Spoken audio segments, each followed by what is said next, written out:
Meus amigos, meus irmãos,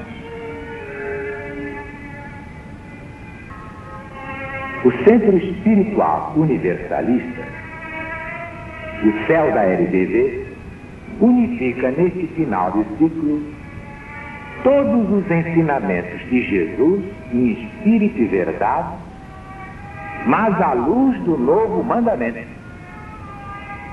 Nenhum sectarismo, nenhum ecletismo, nenhum hibridismo, porque a verdade não é híbrida, não é sincrética, não é eclética, não é sectária.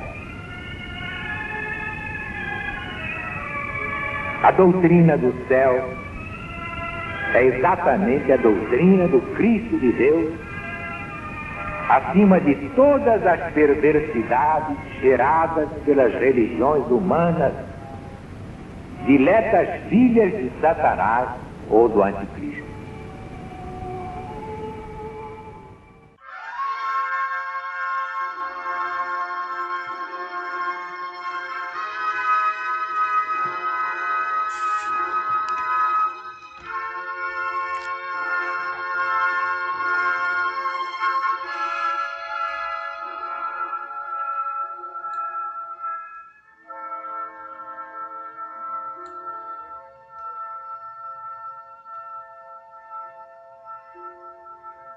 Doutrina do céu, Espírito da verdade. Alziro Zarur responde. A lição de hoje é Deus e a vida universal 6. Publicada no jornal Gazeta de Notícias, no dia 19 de abril de 1970. Como devemos compreender para saber? Desejamos que o Espírito da Verdade nos esclareça o seguinte: Jesus seguiu os mesmos caminhos de todas as criaturas humanas até ser um com o Pai?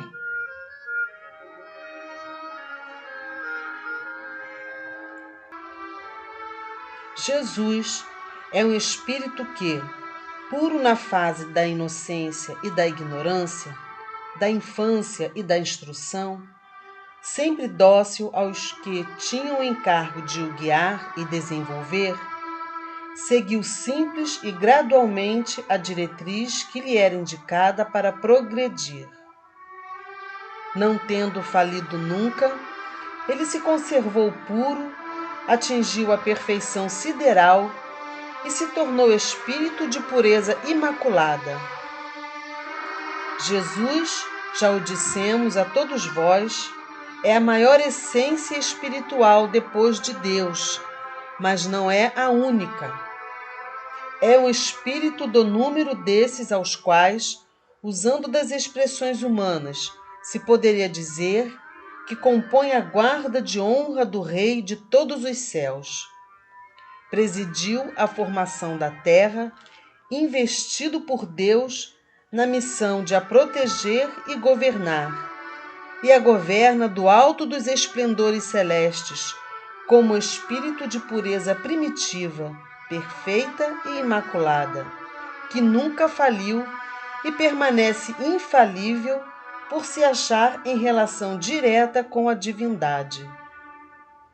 É nosso e vosso mestre, guia supremo da falange sagrada dos espíritos encarregados do progresso da terra e da humanidade terrestre. Só ele vos pode levar à perfeição, como declarou nestas palavras: ninguém vai a Deus senão por mim. Sem minha proteção, nada podeis fazer. Agora, procurai compreender o sentido e o alcance destas linhas. A criação do primeiro homem é uma figura oriunda da necessidade de apropriar os ensinamentos à inteligência humana. A genealogia de Jesus vai remontar a Adão só figuradamente do mesmo modo que a criação do corpo do homem, formado de limo, vai remontar ao próprio Deus. Acompanhai-lhe a genealogia espiritual e remontareis a Deus, o Criador único de tudo o que é perfeito e puro. Tudo, repetimos, tem uma origem comum.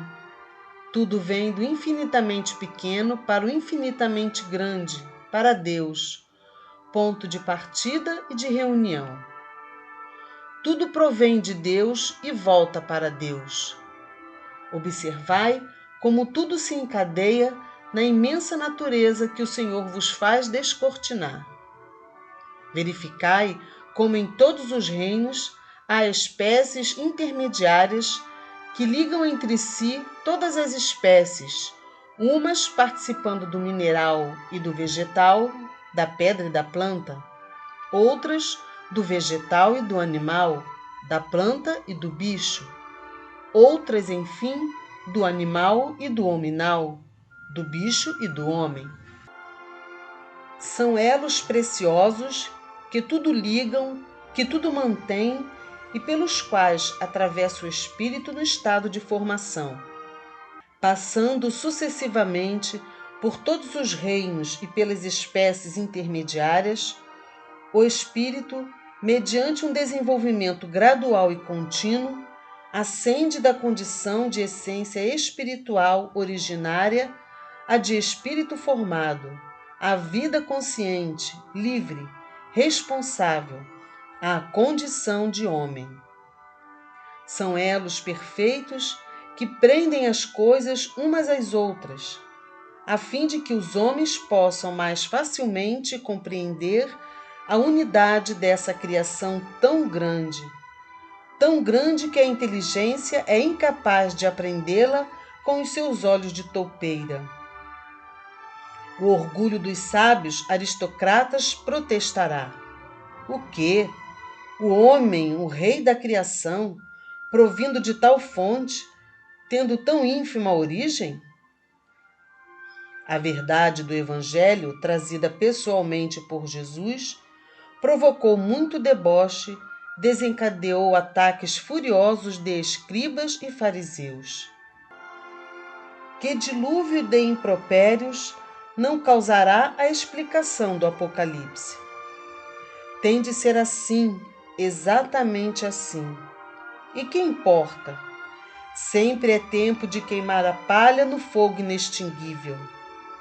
Que a chocarrice da ignorância, procurando assustar e perturbar aqueles a quem temos a missão de esclarecer, por ordem do Mestre e segundo a vontade de Deus, não diga que desse modo o homem leva ao matadouro o espírito destinado a animar o corpo de seu pai ou de seu filho.